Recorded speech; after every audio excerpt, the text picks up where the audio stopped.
नमस्कार विद्यार्थी मित्रांनो, क्रिएटिव्ह मॅथ्स मराठी या आपल्या लाडक्या यूट्यूब चॅनलमध्ये तुमच्या सगळ्यांचं सहर्ष स्वागत आहे.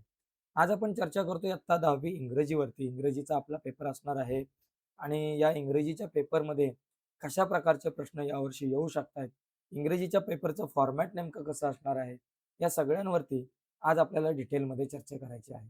तर ही व्हिडिओ खूप महत्त्वाची आहे मित्रांनो. जर तुम्ही नवीन असाल आपल्या यूट्यूब चॅनलवर आणि अजूनपर्यंत आपला चॅनल सबस्क्राईब नसेल केला, तर आत्ताच आपला चॅनल सबस्क्राईब करा आणि त्या बाजूला असलेलं बेलचं बटन दाबा, जेणेकरून आम्ही अपलोड केलेल्या प्रत्येक नवीन व्हिडिओची नोटिफिकेशन सगळ्यात अगोदर तुमच्यापर्यंत पोहोचेल. तर बघा मित्रांनो, पहिला जो प्रश्न आहे, क्वेश्चन नंबर ए, हा अतिशय महत्त्वाचा असतो. क्वेश्चन नंबर 1A मध्ये 2 प्रश्न आहेत. 1 मध्ये 2 प्रश्न आहेत, ए आणि बी. ए जो आहे तो 8 मार्काला आहे आणि बी 2 मार्काला, असे मिळून 10 मार्क.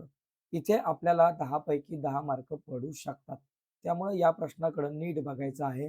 लँग्वेज स्टडीचा चांगला अभ्यास करायचा आहे, जेणेकरून लँग्वेज स्टडीमध्ये तुम्हाला सगळ्यांना 10 पैकी 10 मार्क मिळतील. तर इथे बघा, पहिला ए जो आहे डू ॲज डायरेक्टेड, याच्यामध्ये 6 पैकी एकूण 4 प्रश्न तुम्हाला सोडवायचे आणि 6च्या 6 प्रश्न सोपे असतात. त्याच्यातला पहिला प्रश्न बघा किती सोपा आहे, ज्याच्यात आपल्याला दिलंय complete the following word by using correct letter. इथे तुम्हाला ह्या रिकाम्या जागा भरायच्यात. जसं एल आय, इथं मध्ये काय असेल, जी असेल. LIGHT म्हणजे लाईट होईल आणि जीच्या खाली अशी अंडरलाईन करायची. तर इथं प्रत्येक बरोबर उत्तराला तुम्हाला अर्धा मार्क मिळेल. जसं इथं एफच्या इथं ओ टाकला की फोकस होईल, इथे अर्धा मार्क फिक्स. HABI टाकलं की हॅबिट होईल, इथं अर्धा मार्क फिक्स. आणि STIC लिहिलं तर स्टिक होतं, इथं अर्धा मार्क फिक्स. असे तुम्हाला या पहिल्या प्रश्नात 2 पैकी 2 मार्क कसेही मिळू शकतात. त्याच्यामुळे पहिला प्रश्न खूप सोपा आहे. ठीक आहे. दुसऱ्या प्रश्नामध्ये आपल्याला कसं असतंय, पंच्युएट द फॉलोइंग. तुम्हाला इथं अल्फाबेटिकल ऑर्डरमध्ये लिहायचं. अल्फाबेटिकल ऑर्डर म्हणजे ABCD प्रमाणे, म्हणजे चढत्या क्रमाने तुम्हाला इथे लिहायचं. आता ट्री, बर्ड, गार्डन, रोज या 4 शब्दांचा जर का विचार केला, तर अल्फाबेटमध्ये इथं सुरुवात झाली टी ने, इथं सुरुवात झाली बी ने, इथे सुरुवात झाली जी ने आणि इथं आर ने. अल्फाबेटमध्ये पहिला कोण येतो? बी येतो. म्हणजे इथं तुमचा बर्ड पहिला येणार आहे. बर्ड्स तर किती सोपं आहे. नंतर बी नंतर कोण येतो? ABCDEFG येतो. म्हणजे दुसरा शब्द तुमचा गार्डन असणार आहे. नंतर जी नंतर कोण येतो बघा, असं बोला तुम्ही. ABCDEFGHIJKLMNOPQR. नंतर आर येणार आहे, नंतर शेवटी टी. आर येतो म्हणून ROSG रोज येईल आणि रोज नंतर ट्रीज या ठिकाणी येणार आहे. तर हे लक्षात घ्या. हा क्रम नीट समजून घ्या. इथे तुम्हाला आउट ऑफ मार्क मिळू शकतात. इथे 1 मार्क. यातला पहिला प्रश्न एकदम सोपा असतो. दुसरा थोडासा क्रिटिकल असतो बघा. दुसऱ्यामध्ये सगळ्यांची सुरुवात टी पासून दिली. मग आता काय करायचं? मग टी नंतर इथं कोण आहे? आर आहे. इथं आर आहे. इथं ई आहे आणि इथं पण आर आहे. मग आता अल्फाबेटमध्ये आर पहिला येतो का ई पहिला येतो? तर पहिला ई येतो. म्हणजे इथं तुमचा टेस्ट पहिला झाला. टेस्ट हा जो शब्द आहे तो पहिला झाला. ओके, टेस्ट झाला पहिला. आता या बाकीच्या तिघांमध्ये आर सुरुवातीला येतो. तिघांमध्ये आरने 2 नंबरला आर येतोय. मग आर नंतर कोण इथं आला? यू आला. इथं आर नंतर ओ आला आणि इथं आर नंतर ई आला. आता ABCD मध्ये ई आधी येतोय. म्हणजे इथं ट्रीटमेंट शब्द आला अगोदर.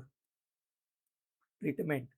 ट्रीटमेंट नंतर ABCD मध्ये ओ आधी येतो का यू येतो? तर बघा, ABCDEFGHIJKLMN ओ आधी येणार आहे. म्हणजे इथं ट्रबल अगोदर येईल. ट्रबल येईल आणि ट्रबल नंतर ट्रुथ. तर अशा प्रकारे इथे सुद्धा आपल्याला 1 मार्क मिळू शकतात. म्हणजे 1 आणि 1 इथे 2 मार्क. म्हणजे पहिले 2 प्रश्न हे अतिशय सोपे असतात आणि या 2 पैकी तुम्हाला 2 मिळतील आणि या पहिल्या प्रश्नामध्ये 2 मिळतील. असे 4 मार्क आपल्या हातातले. आता इथे जरा गडबड होते. पंच्युएट द फॉलोइंग. पंच्युएट द फॉलोइंग मध्ये एक लक्षात घ्यायचं मित्रांनो. शक्यतो इथे एक कोणीतरी एखादं वाक्य म्हटलेलं असतं. आता डायरेक्ट स्पीच असतं. आता इथे बघा, क्राईड शी क्राईड म्हणजे ती ओरडली. R you crazy?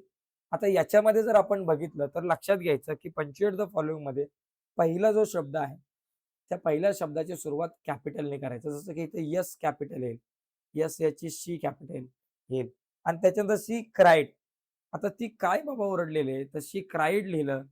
आता शी क्राईड नंतर एक स्वल्पविराम द्या आणि ती जे वाक्य बोलले, "आर यू क्रेझी?" तिला तुम्ही दुहेरी अवतरण चिन्हात लिहा, डबल इन्व्हर्टेड कॉमा आणि त्याच्यामध्ये आर जो आहे, तो कॅपिटल पाहिजे. आरचा ए कॅपिटल पाहिजे, आर आणि आर नंतर बाकी you crazy, are you crazy. आता आर यू क्रेझी जो आहे ना, हा एक प्रश्न आहे. त्याच्यामुळे इथं प्रश्नचिन्ह आणि डबल इन्व्हर्टेड कॉमा पूर्ण. तर अशा प्रकारे मित्रांनो प्रश्न असेल तर प्रश्नचिन्ह, एखादं साधारण वाक्य असेल तर पूर्णविराम आपल्याला लिहायचं विधानार्थी वाक्य असेल तर. पुढचा प्रश्न बघा. द टीचर सेड बघा टीचर काय बोलले? द टीचर सेडचा द कॅपिटल लिहा. सेड नंतर एक स्वल्पविराम द्या. त्याच्यानंतर ती काय बोलले ते दुहेरी अवतरण चिन्हात द्या. लेट्सचा बघा एल कॅपिटल लिहा आणि लेट्स असं लिहा. स्टार्ट टुडेज इथं यस जो आहे तो अपोस्ट्रॉफी लिहिलं पाहिजे आणि लेसन नंतर इथं पूर्णविराम. तर अशा प्रकारे तुम्हाला मित्रांनो हे वाक्य पंक्च्युएट करता येईल. अवतरण चिन्ह इथं देता येतील. त्याच्यानंतर इथे बघा चौथा जो प्रश्न आहे, हा पण सोपा असतो. तिथं मेक 4 वर्ड्स तुम्हाला तयार करायचे आहेत using the letter in the word. आता ॲडव्हर्टाइज पासून तुम्ही काय-काय शब्द तयार करू शकता बघा. ॲडव्हर्टाइजमेंट पासून. ॲडव्हर्टाइजमेंट पासून पहिला शब्द तयार होईल तुमचा ॲडव्हर्टाइज. बघा ॲडव्हर्टाइज झाला. त्याच्यानंतर इथे बघा ॲडव्हर्टाइज नंतर इथे तुम्हाला ॲडव्हर्स ॲडव्हर्टाइज एक शब्द तयार झाला. त्याच्यानंतर इथे बघा मेन एक शब्द या ठिकाणी तयार होतोय. त्याचबरोबर टी-ई-एन घेतला की तुम्हाला टेन असा शब्द तयार होईल. त्याचबरोबर तुम्हाला अ, अजून बरेचसे शब्द या ठिकाणी इथे तुम्हाला मिळू शकतात. जसं एस घेतलं, ए घेतलं, एम-ई घेतला की सेम हा एक शब्द तुम्हाला मिळतोय. तर असे या ठिकाणी बरेचसे शब्द तुम्हाला तयार होऊ शकतात किंवा टी-ई-एन-टी टेंट हा शब्द आपल्याला या ठिकाणी मिळू शकतो. तर 4 शब्द फक्त तयार करायचे आहेत. एका बरोबर शब्दाला अर्धा मार्क असणार आहे. ओके. तर हे 4 प्रश्न जे आहेत ते खूप सोपे आहेत. 5वा प्रश्न इथं आता स्टुडंट. स्टुडंट कसं आहे क्लेवर आहे. तर इथं स्टुडंट क्लेवर आहे. इथं एक ॲडजेक्टिव्ह वापरलंय. मग स्टुडंट्सशी रिलेटेड इतर सुद्धा आपल्याला ॲडजेक्टिव्हच लिहायचे आहेत. तर स्टुडंट जो आहे तो तुम्ही ऑनेस्ट लिहू शकता. त्याचबरोबर स्टुडंट ब्रेव्ह असू शकतो, असं लिहू शकताय. स्टुडंट वाईज पण असू शकतो. त्याचबरोबर स्टुडंट स्मार्ट असू शकतो, हॉनेस्ट असू शकतो, इंटेलिजंट असू शकतो, क्रिएटिव्ह असू शकतो. तर अशा प्रकारे तुम्ही बरेचसे शब्द या ठिकाणी इथे लिहायचे. इथे पण तुम्हाला मार्क चांगले मिळू शकतात. आता इथे बघा, complete the word chain. Word chain तुम्हाला तयार करायची आहेत. वर्ब म्हटलं की वर्बचीच तयार करायची मित्रांनो. आता इथं क्रियापदाचीच तुम्हाला या ठिकाणी वर्ड चेन तयार करायची. आता या ठिकाणी बघा लक्षात घ्या. आता इथं ग्रो आहे. शेवटी डब्ल्यू आलाय. तर इथं डब्ल्यू पासून सुरू होणारा तुम्हाला एक शब्द लिहायचा आहे. आता डब्ल्यू पासून एक वर्क शब्द तयार होतो. एखाद्याला म्हटलं सर मला वॉक लिहायचा आहे. वॉक शब्द लिहा. काही प्रॉब्लेम नाहीये. शेवटी के आहे. तर के पासून कुठला शब्द तयार होतो? तर के पासून तुमच्याकडं कीप हे एक वर्ब तयार होऊ शकतं. ओके. कीप नंतर पी पासून काय तयार होऊ शकतं? पी पासून तुम्हाला पुट हे तयार होऊ शकतं. नंतर शेवटी टी आहे. टी पासून काय तयार होऊ शकतं? टेक शब्द तयार होऊ शकतो. किंवा टॉक शब्द तयार होऊ शकतो. असे बरेचसे शब्द या ठिकाणी तुमचे तयार होतात. तर इथं एक वर्ब म्हटलं तर वर्बचीच चेन तयार करायची. नाऊन आलं तर नाऊनचीच तयार करायची. ॲडजेक्टिव्ह आला तर ॲडजेक्टिव्हचीच तयार करायची. हे लक्षात घ्या. इथं गडबड करू नका. त्याच्यानंतर इथं बघा बी जो आहे तो डू ॲज डायरेक्टर 2 मार्काला आहे. याच्यामध्ये 2 प्रश्न आहेत. त्यातल्या पहिल्या प्रश्नामध्ये सुद्धा ऑर आहे. जसं की इथे make a meaningful sentence by using phrase be afraid of.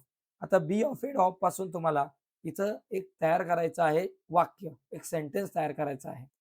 म्हणजे या ठिकाणी बघा ची भीती वाटणे. आता इथं बघा तुम्ही काय वाक्य तयार करू शकता, की बाबा he is afraid of riding bike किंवा he is afraid of riding car किंवा she is afraid of riding bicycle.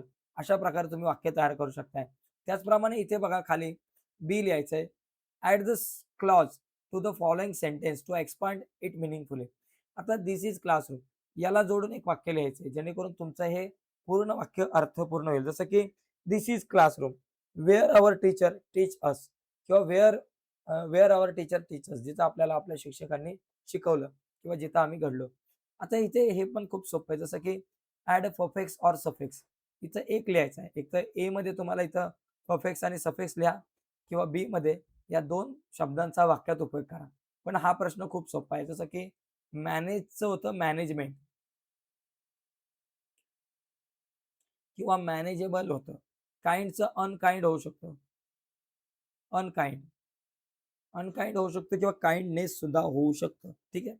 आता इथं बघा मॅनेज. तर मॅनेज पासून एक वाक्य तयार केलं, तर इथं तुम्ही लिहू शकता, की बाबा you can manage your business from home किंवा you can manage your study plan. Okay. किंवा kind, he is a very kind person असं म्हणू शकतो किंवा you must be kind to bird and animal. अशा प्रकारे सुद्धा इथे तुम्हाला वाक्य तयार करता येऊ शकतात. तर हा पहिला जो प्रश्न आहे लँग्वेज स्टडीचा सोपा आहे. ज्या प्रश्नात तुम्हाला आउट ऑफ मार्क मिळू शकतात. पुढचा बघा क्वेश्चन नंबर 2A. हा 2A जो आहे मी तुम्हाला डिटेलमध्ये नाही सांगत. आता लक्षात घ्या ही प्रश्नपत्रिका तुम्हाला जर हवी असेल आणि त्याचबरोबर इतर सगळ्या विषयांच्या प्रश्नपत्रिका हव्या असतील, तर त्याच्या लिंक मी व्हिडिओच्या खाली डिस्क्रिप्शनमध्ये दिलेल्या आहेत. तर डिस्क्रिप्शनमध्ये जाऊन तुम्ही या सगळ्या प्रश्नपत्रिका डाउनलोड करू शकता. आता क्वेश्चन नंबर 2 जो आहे, त्याच्यामध्ये 2 पॅसेज असतात. एक पॅसेज 10 मार्काला, दुसरा 10 मार्काला असा 20 मार्काचा प्रश्न आहे. आणि क्वेश्चन 2A मध्ये एकूण 5 ॲक्टिव्हिटी असतात. A1, A2, A3, A4 आणि A5. या 5 ॲक्टिव्हिटीमध्ये प्रत्येक ॲक्टिव्हिटी 2 मार्काला. इथं असे 10 मार्क असतात. जसं की इथे बघा पहिला प्रश्न विचारला A1 ही ॲक्टिव्हिटी शक्यतो ट्रू फॉल्स असेल किंवा कंप्लीट द सेंटेन्स असेल, अशा प्रकारे तुम्हाला असते. ओके. जसा इथं हा पॅसेज आहे. हा पॅसेज नीट वाचा तुम्ही, समजून घ्या आणि मग सोडवा. मी आता शिकवत नाहीये किंवा याची उत्तर सांगण्याच्या भानगडीत पडत नाही. तुम्हाला समजून सांगतो. A2 मध्ये तुम्हाला अशा प्रकारे एक प्रश्न येऊ शकतो, की ज्याच्यामध्ये तुम्हाला कंप्लीट ॲक्टिव्हिटी असते. सी जो आहे तो तुमचे जे वर्ड्सशी रिलेटेड असतो, तुमच्या व्हॉकॅब्युलरीशी रिलेटेड असतो. त्याच्यामध्ये अशा प्रकारे कॉलम मॅच करा, समानार्थी शब्द, विरुद्धार्थी शब्द असतो. आणि क्वेश्चन नंबर A4 जो आहे, त्याच्यामध्ये तुम्हाला ग्रामरशी रिलेटेड असतो. जसं की इथं ग्रामरचे आपण काही वाक्य बघण्याचा प्रयत्न करूयात. आता इथे बघा, हा जो पहिला प्रश्न आहे इथे ग्रामरशी रिलेटेड, याच्यामध्ये जर तुम्ही बघितलं, तर इथं काय की the sight of the food maddened him. तर आता याचा क्वेश्चन टॅग द्यायचा आहे. आता या ठिकाणी बघा मॅडन्डेड म्हणजे इथं भूतकाळ आहे. भूतकाळ आला की क्वेश्चन टॅगला आपण काय करतो डीडचा वापर करतो. डिडंट लिहायचा कारण इथं नॉट नाहीये. वाक्य जे आहे ते होकारार्थी आहे. म्हणून त्याचा क्वेश्चन टॅग नकारार्थी होतो. आणि डिडंट नंतर मग तुम्ही या ठिकाणी काय लिहू शकता? डिडंट नंतर इट लिहा. ओके. डिडंट इट प्रश्नचिन्ह विषय संपला. आता इथं दुसरं जे वाक्य आहे, only his mother was looking at him. आता इथं rewrite the sentence in present perfect tense. पहिले हे कुठल्या टेन्स मधलं सेंटेन्स आहे ओळखा.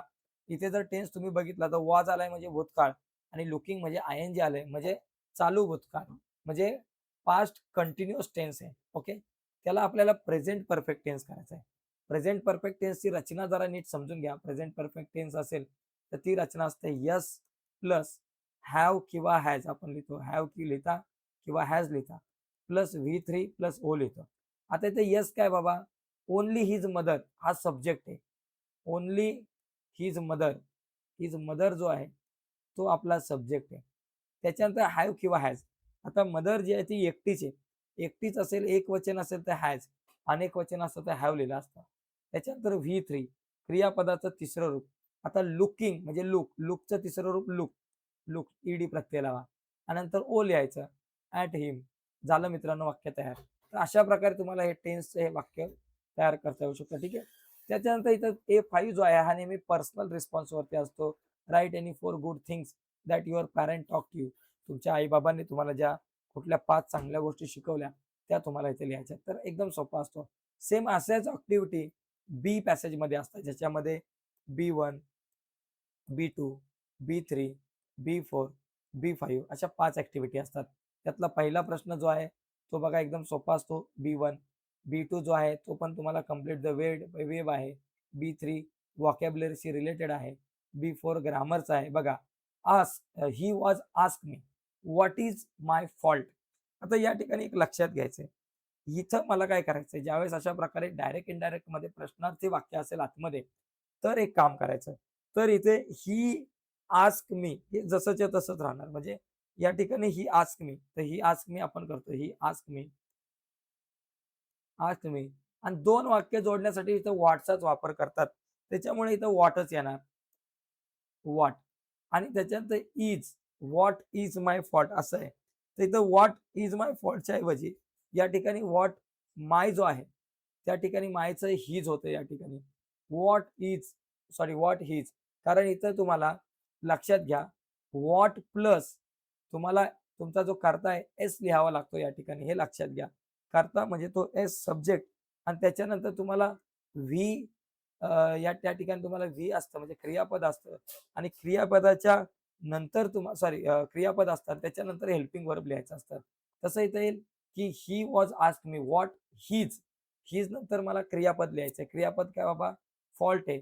फॉल्ट. व्हॉट इज फॉल्ट आणि नंतर हेल्पिंग वर्ब काय बाबा? इज आहे. तर इजच्या ऐवजी या ठिकाणी वॉज होईल, भूतकाळ होईल. वॉज आणि विषय संपला. म्हणजे आता हे कुठे आहे? He asked me what was what his fault was. तर डी ऑप्शन जो आहे तो या ठिकाणी करेक्ट आहे. तर अशा प्रकारे ग्रामरचा भाग आहे. त्याच्यानंतर इथे बघा अंडरलाईन द इन्फिनिटिव्ह. मित्रांनो इन्फिनिटिव्ह टू सोबत येतो. फक्त टू किलला अंडरलाईन करायचं आहे. टू सोबत जे येतं त्याला इन्फिनिटिव्ह आपण म्हणतो. तर हा भाग सुद्धा खूप सोपा आहे. जिथे तुम्हाला 1 मार्क आरामात मिळू शकतात. आणि 5वा जो मुद्दा आहे, जिथे तुम्हाला पर्सनल रिस्पॉन्सचा प्रश्न आहे, तर इथं पर्सनल रिस्पॉन्स आहे. What will you do if you find a poor and needy child. तुम्हाला जर पुअर आणि नीडी चाइल्ड दिसला, तर तुम्ही काय कराल हे एक्सप्लेन करा. तर इथे तुमच्या याच्यावर आधारित आहे. त्याच्यानंतर इथे बघा रीड द फॉलोइंग स्टांजाज. आता इथे तुम्हाला क्वेश्चन सेक्शन 2 जो आहे, त्याच्यामध्ये क्वेश्चन नंबर 3 ए आणि बी असतं. ए 5 मार्काला एक पोयम असते, त्याच्यावरचे प्रश्न आणि बी 5 मार्काला अप्रिशिएशन. तर पोयमवरचे प्रश्न A1, A2 आणि A3 असे असतात. A1 मध्ये कंप्लीट द सेंटेन्स सारखे सोपे-सोपे प्रश्न असतात. जसं की इथं आहे the poet saw a lovely girl on. तर कुठं या ठिकाणी लव्हली गर्ल मिळाली तर ऑन अ बस या ठिकाणी आहे. त्याचबरोबर the poet stop to buy. काय घेणं त्यांनी हे केलं, काय घेण्यासाठी तो थांबला? तर सम स्वीट घेण्यासाठी थांबला. त्याचबरोबर द पोएट रिक्वेस्ट.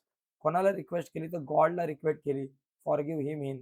त्याच्यानंतर the lovely girl in a bus bus roar काय बाबा अ क्रच या ठिकाणी येईल. त्याचबरोबर इथे सोपे-सोपे असतात जसं की द लॅड त्याच्याशी रिलेटेड काही शब्द आहे. सोल्ड जे आहे, द सम स्वीट्स या ठिकाणी विकलेले आहे. त्याचबरोबर वॉज ब्लाइंड होता तो. त्याचबरोबर हॅड सच चार्म होता. त्याचबरोबर सीम टू काल्म या ठिकाणी तुम्ही म्हणू शकताय. तर इथं मी प्रश्नाची उत्तर नाही सांगत. क्वेश्चन पेपरचा नीट फॉर्मॅट समजून घ्या. A3 सोपा असतो 1 मार्काला. त्याच्यामध्ये तुम्हाला रायमिंग वर्ड लिहायचे आहेत. तर रायमिंग वर्ड लिहिणं खूप सोपं आहे. ओके. किंवा कधी-कधी रायमिंग स्कीम विचारली जाते. बी जो आहे त्याच्यामध्ये तुम्हाला इथे अप्रिशिएशन लिहायचं आहे. तर अप्रिशिएशनमध्ये बघा, इफ ही पोएम आहे, त्याच्यामध्ये टायटल काय बाबा पोएमचं? तर हे पोएमचं टायटल जे आहे, इफ नाहीये, तर यू स्टार्ट डायिंग स्लोली हे टायटल आहे. जे टायटल तुम्हाला इथंच दिलेलं असतं. इथं प्रश्नाचंच उत्तर असतं. दुसरा प्रश्न याच्यामध्ये आहे, की what is the name of the poet? भावा इथंच आहे. हे अर्धा मार्क. हा 1 मार्क कोणालाही मिळेल. इथे 1 पैकी 1 मिळाले पाहिजेत. इथं रायमिंग स्कीम काय आहे? ती तुम्हाला लिहायची आहे. मित्रांनो, ही जी कविता आहे, ती जर तुम्ही बघितली, तर इथं कुठल्याही प्रकारची रायमिंग स्कीम नाहीये. ही कविता जी आहे ती फ्री वर्ड स्टाईल आहे. हे तुम्ही लिहू शकताय. या कवितेमध्ये जास्तीत जास्त कुठले फिगर ऑफ स्पीच वापरलेत, तर या कवितेमध्ये अपोस्ट्रोफी आहे, रिपिटेशन आहे, या प्रकारचे फिगर ऑफ स्पीच आहे. कुठलाही एक लिहू शकताय आणि सेंट्रल थीम किंवा सेंट्रल आयडिया तुम्हाला लिहायची आहे. तर प्रत्येक कवितेची अप्रिशिएशन नीट करून ठेवा. तुम्हाला खूप फायदा होईल. ठीक आहे. सेक्शन 4 जो आहे, तो नॉन टेक्स्च्युअल पॅसेज असतो. या नॉन टेक्स्च्युअल पॅसेजमध्ये कसं आहे मित्रांनो, की तुम्हाला सेम टेक्स्च्युअल पॅसेज सारख्या 5 ॲक्टिव्हिटी असतात. A1, A2, A3, A4, A5 प्रत्येक ॲक्टिव्हिटी 2 मार्काला. पहिली ॲक्टिव्हिटी बघा कंप्लीट द सेंटेन्स खूप सोपी आहे.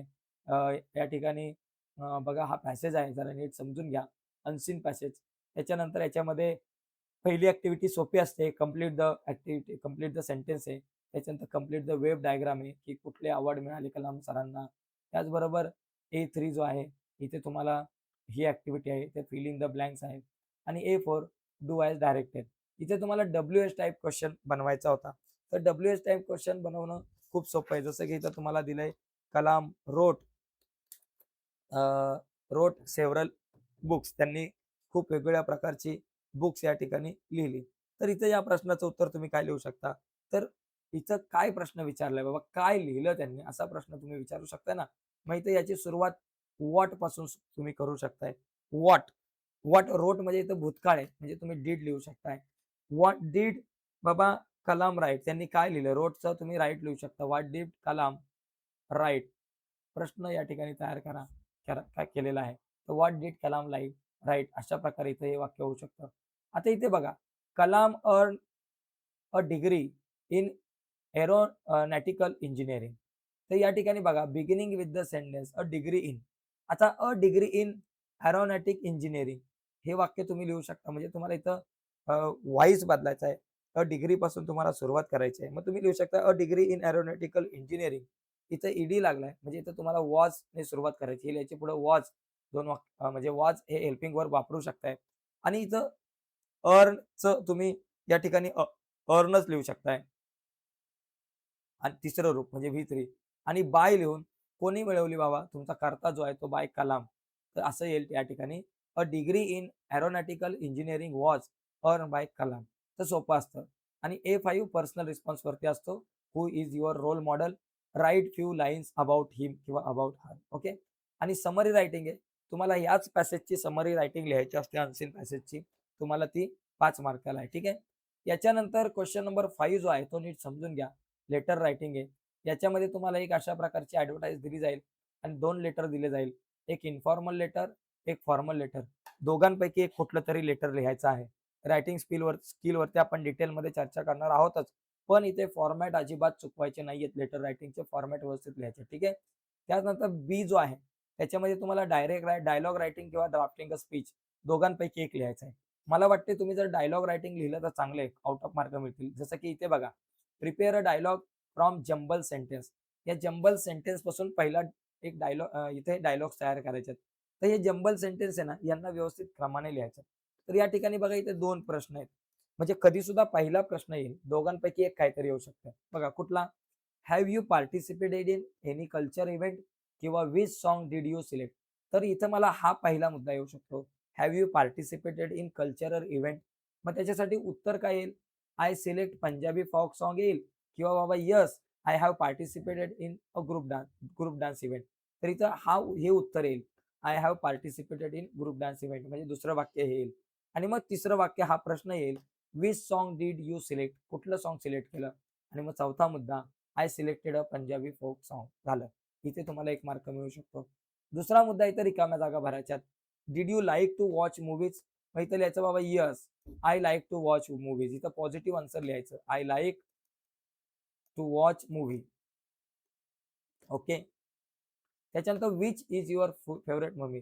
मग तुमचं नाव लिहायचं की बाबा विचच्या ऐवजी नाव लिहायचं. Border 2 is my favourite movie, Gadar is my favourite movie किंवा Krantijyoti Vidyalaya Marathi Madhyam he is my favourite movie किंवा आता थांबायचं नाही इज माय फेवरेट मूव्ही. ते मूव्हीचं नाव लिहायचं आहे. त्याच्यानंतर सी जो आहे, write a dialogue between Ganesh and Mahesh having three meaningful exchange on the benefit of morning walk. Okay. Benefit of morning वॉकशी रिलेटेड तुम्हाला या ठिकाणी इथे तुम्हाला 6 सेंटेन्सेस तयार करायचे आहेत. गणेशचे 3, महेशचे 3. ओके. हे तुम्ही करू शकताय. त्याच्यानंतर B2 आहे तो स्पीच रायटिंग. मी म्हटलं दोघांपैकी तुम्हाला हा डायलॉग रायटिंग खूप सोपा आहे. स्पीचमध्ये तुम्हाला जे मुद्दे दिलेले आहेत त्याच्या आधारे स्पीच लिहायची आहे. ओके. पुढे बघा, 6 नंबरचा क्वेश्चन आहे इन्फॉर्मेशन ट्रान्सफर. हा खूप सोपा असतो. नॉन व्हर्बल टू व्हर्बलमध्ये कसं, ह्या जो ट्री डायग्राम आहे हा नीट बघायचा आहे. जसं की याच्यामध्ये रेनी, विंटर आणि समर 3 तुम्हाला सीझन दिलेत. तर या सीझनवरती तुम्हाला एक काही पॅराग्राफ तयार करायचे. 3 सीझनवर 3 पॅराग्राफ तुम्ही तयार करू शकताय. याला म्हणतो आपण नॉन व्हर्बल टू व्हर्बल. आणि दुसरा खूप सोपा असतो ज्याच्यामध्ये व्हर्बल टू नॉन व्हर्बल. म्हणजे हा एक पॅसेज व्यवस्थित वाचायचा आणि हा पॅसेज वाचून तुम्हाला एखादा टी डायग्राम बनवायचा असतो किंवा एखादा चार्ट बनवायचा असतो. या सगळ्या गोष्टी करायच्या असतात. त्याच्यामुळे हा खूप सोपा मुद्दा असतो. जसं की इथे बघा, नेम ऑफ चंद्रयान दिलंय, डेट ऑफ लॉन्चिंग दिलेली आहे आणि ती लॉन्चिंग डेट लिहिल्यानंतर पुढे आपल्याला काय करायचं आहे, ऑब्जेक्टिव्ह लिहायचे. जसं की बघा, चंद्रयान 1 ची लॉन्चिंग डेट काय इथे तुम्हाला दिली असेल. चंद्रयान 1 ची लॉन्चिंग डेट बघा 22 ऑक्टोबर 2008. इथे तुम्ही लिहू शकता, एकदम सोपं आहे. 22 ऑक्टोबर, 22 ऑक्टोबर इथं असं जरा व्यवस्थित लिहा. 22 ऑक्टोबर इथं लिहू शकताय. 22 ऑक्टोबर 2008 2008. बाकी त्याचे मिशन जे आहेत ते तुम्ही लिहायचे बाबा. काय काय त्याचे मिशन होते ते मिशन या ठिकाणी लिहायचे आहे बाबा इथं दिलेत, की बाबा इथं काय it is scientific goal are to study बघा study the chemical, mineralogical mineralogical and geographical mapping of the moon हे तुम्ही या ठिकाणी लिहू शकताय. त्याचबरोबर in addition to find out water on the moon हे एक लिहू शकताय आणि त्याच्यानंतर then to perform high resolution remote sensing of the moon's surface हे 3 ऑब्जेक्टिव्ह आहेत. ते 3 ऑब्जेक्टिव्ह लिहू शकताय. त्याच्यानंतर चंद्रयान 2 ची बघा 22 जुलै आहे या ठिकाणी ती तारीख लिहू शकताय. त्याचे ऑब्जेक्टिव्ह काय आहे? तर त्याचे ऑब्जेक्टिव्ह इथे दिलेले आहेत. चंद्रयान 2 चे ऑब्जेक्टिव्ह काय बाबा या ठिकाणी the primary objective were to demonstrate the ability to soft land okay हे आहे आणि त्याचबरोबर and operate a robotic cover on the lunar surface हे लिहू शकताय आणि त्याच्यानंतर आणखी इतर आहे बाबा टू स्टडी बाकी इथं पुढे दिले 2 च्या पुढे जेवढे दिसतात ते तुम्हाला या ठिकाणी लिहायचे आहेत. तर एकदम सोपं आहे. हा भाग तुम्ही करू शकताय. बी जो आहे तो एक्सपांड द टीम. त्याच्यामध्ये न्यूज रिपोर्ट आहे आणि तुमच्याकडे एक डेव्हलपर स्टोरी दोघांपैकी एक करू शकताय. न्यूज रिपोर्ट पण सोपा आहे. जसं की new vision school celebrated yoga day. मग हेडलाईन लिहायची आहे की yoga day celebrated by new new vision school तुम्ही लिहू शकताय. ओके.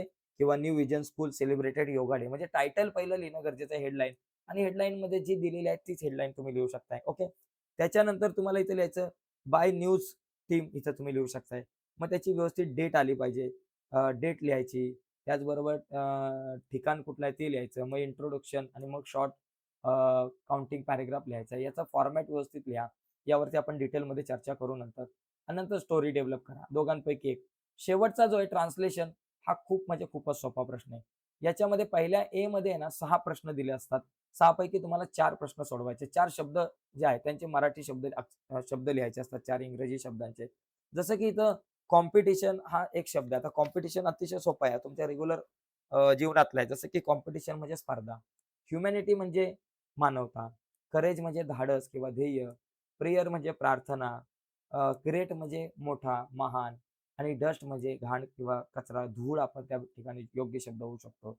त्याच्यानंतर इथे बघा बी 4 सेंटेन्सेस आहेत. 2 सेंटेन्सेसचे ट्रान्सलेशन करायचे आहेत मराठीमध्ये.